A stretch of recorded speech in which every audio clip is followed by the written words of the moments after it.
Hello mga kakabs, ako nga pala ay magawa nga pala ako ng hapunan. Ito nga pala ay kagabi pa ito. At yan nga pala yung aking gagawin kung sa Pinas pa ay chicken pastel. Pero dito, chicken pastel pa rin ang tawag ko pero iba naman yung ilalagay niya. Kung sa atin ibang sauce ang ilalagay sa ibabaw, dito naman ay yung yogurt. At saka yan naman ay pagkatapos niyan, yan nga pala ay ilalagay na rin yung manok kanin, tapos yung yogurt, at saka yung manok na, ayan o, tingnan nyo. Madali lang din ang paggawa dito kasi wala ngang pagkakaiba yung pagtitimpla dyan kundi yung mga pagkain lang nila. Isa lang ang titimpla dito, hindi tulad ng chicken pastel talaga sa atin na masarap. Pero hindi pa ako nakatikim ng chicken pastel talaga sa Pinas. Basta ang tawag ko dyan ay chicken pastel. At yan nga pala ay syempre, dito muna tayo sa ating paglalaga kung paano natin ginagawa. Yan nga pala ay isang buong manok yan. Yan, ganyan lang. Ma-ice pa yan. Hindi ko na pinapaabot na mag-defrost na yan kasi nga magsialisan yung mga tao dito. Kaya ayan, nilagyan ko na ng tubig na mainit. O, di ba? Madali lang ang ating paggagawa diyan. Pakuluan lang siya ng kalahating oras at yan ay hainin ko na.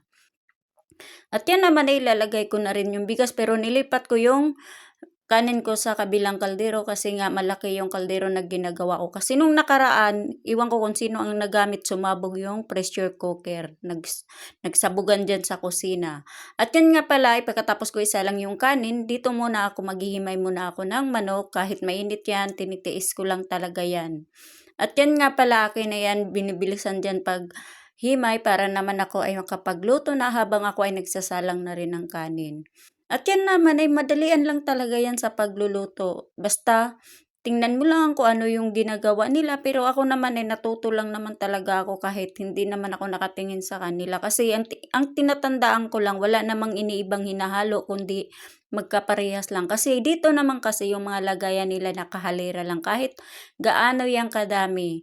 Nasa iyo na yan kung paano mo ilalagay yung mga panghalo nila dito or yung tinatawag nilang mga spices dito, kahit hindi mo siya ihalo lahat, pwede mo naman adjustan kasi nga masyado nang matatapang. Yan nga yung aking nilalagay na mga spices, hindi na kompleto yan kasi nagbabawas na ako kasi masyado nang maano sa sikmura.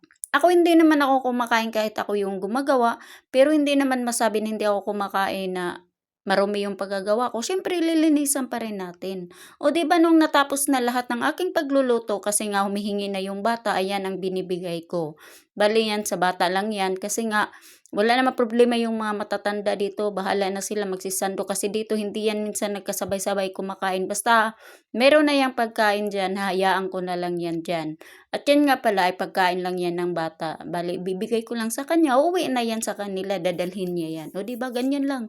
Madali lang ang trabaho dito. Basta ikaw lang yung nag-a-adjust. Huwag ka nang sumabay pa sa mga amo mo. Kailangan ikaw din yung mag-a-adjust ng oras. Para hindi ka mahihirapan, diskarte mo lang yan.